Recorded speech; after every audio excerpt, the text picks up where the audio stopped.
Happy Easter, everyone. It's Brother Peter wishing you a very happy Easter with a very short gospel reflection. So today's gospel reading is from John.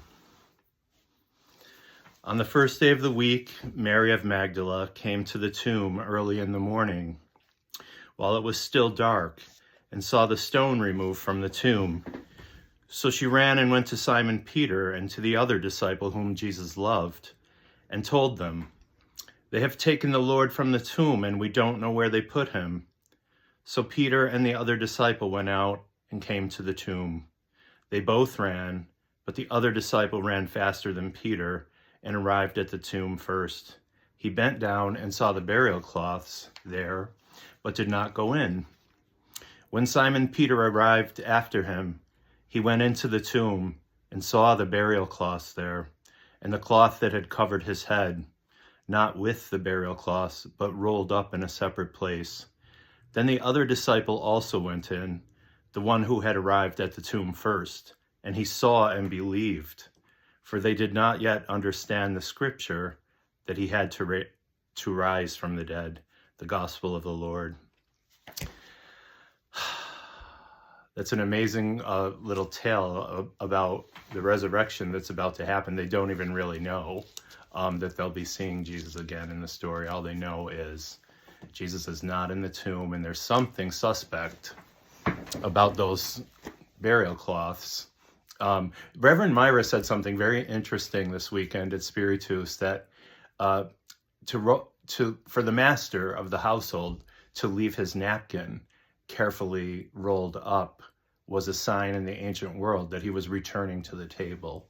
Otherwise, you could just scrunch your napkin up and put it on the table. And I remembered a long time ago, I can't remember whether it was my mom or someone telling me this restaurant etiquette about if you get up to go to the restroom or whatever in a restaurant, you should leave your napkin on your seat, and then they will leave your plate instead of clearing it away. So Jesus is coming back. Jesus is returning. So it's Easter Sunday. It's all about the resurrection.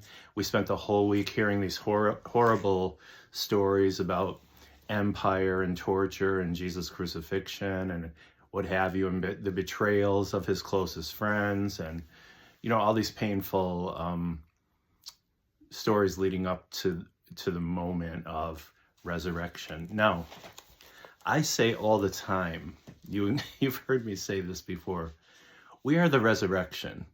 You and I are the resurrection.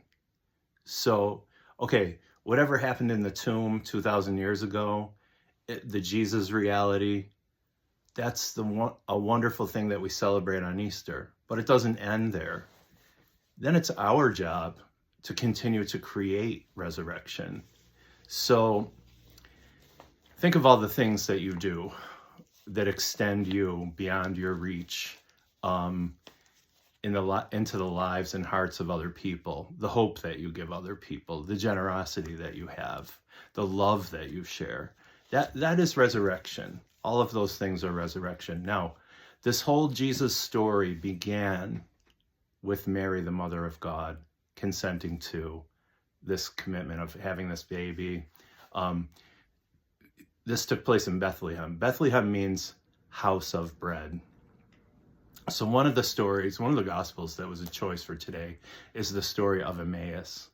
And the folks walking with Jesus is disguised, they don't know it's him, did not recognize him until they invited him to sit with them in the restaurant and eat with them.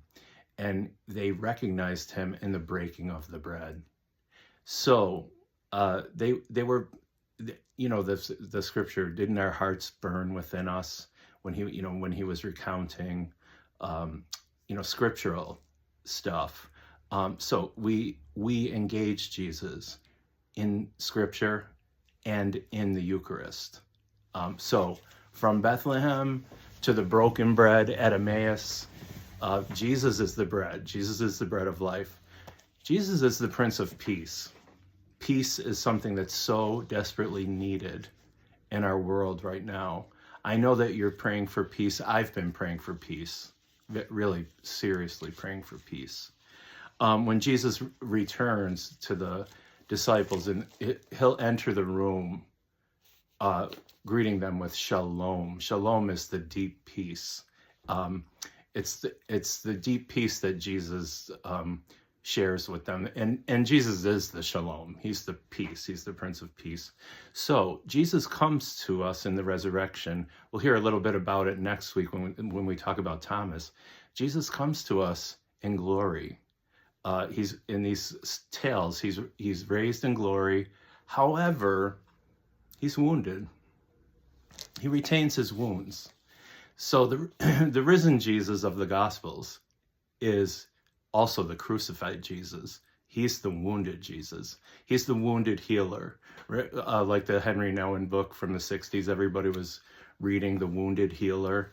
Jesus comes to us fully aware of all the strife, all the heartbreak, all the pain and sorrow, all the anxiety, all the loss, all the whole gamut of human experience is very familiar to Jesus.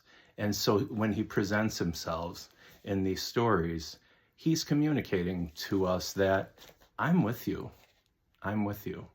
I have returned and I'm with you. Not only am I with you as some spiritual goblin, but I'm with you. I'm a human being, wounded and walking alongside you.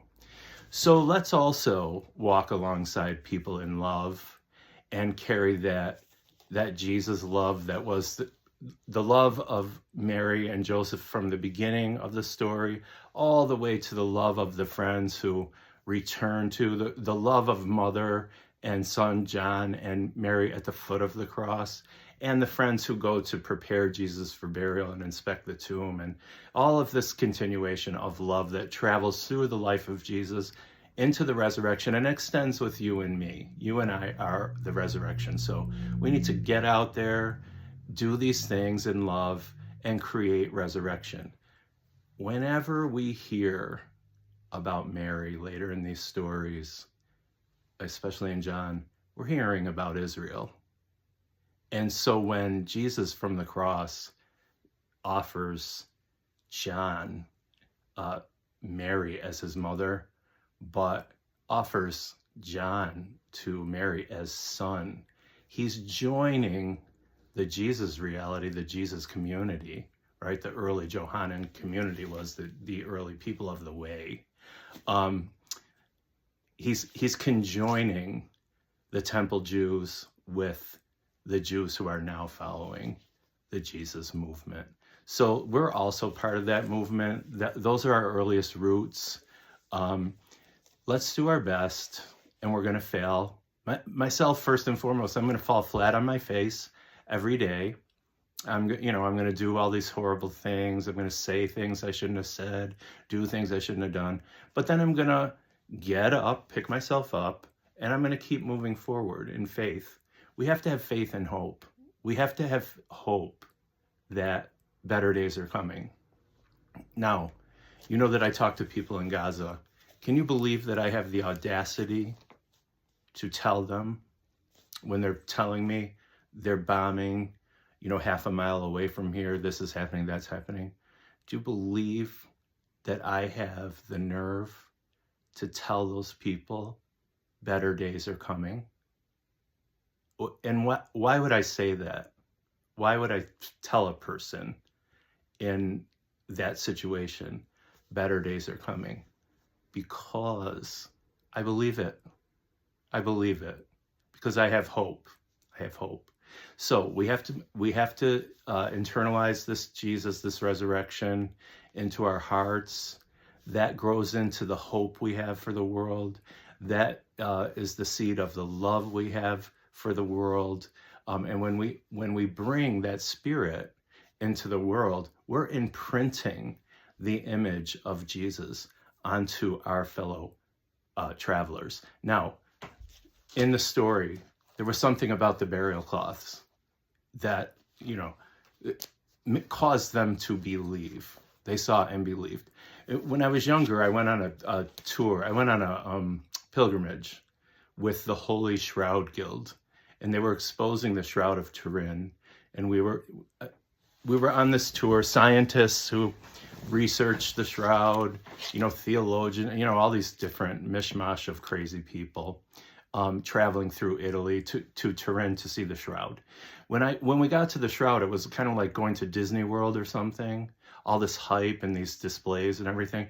There were 2 rows of people. There was kind of a lower level and an upper level. I was on the lower level and I saw the shroud.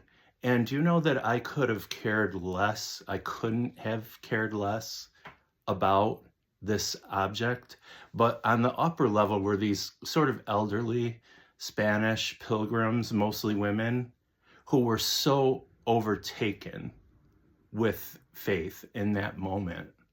They were so devout and they were so engaged with that thing that was in front of us that I really didn't look at the shroud that much. I was totally mesmerized by this gorgeous display of faith in the hearts of these wonderful people that were traveling alongside of us. So I don't care about the shroud. I don't care if the only way that I care about the shroud is if it motivates you to follow the Beatitudes of Jesus, then venerate the shroud and talk about the shroud and go crazy about, all this blah, blah about these supernatural things.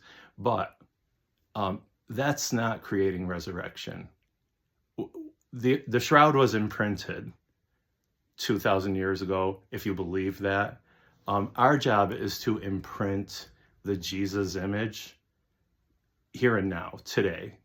So it's wonderful to get wrapped up into, all these devotions and these loony Catholic, all this stuff. I love it too. You guys know that I love it. But that's not our job. That is not our job. Our job is to feed one another in love. So happy Easter. Be the resurrection. Celebrate resurrection. God bless you and God bless your families. Peace to all of you.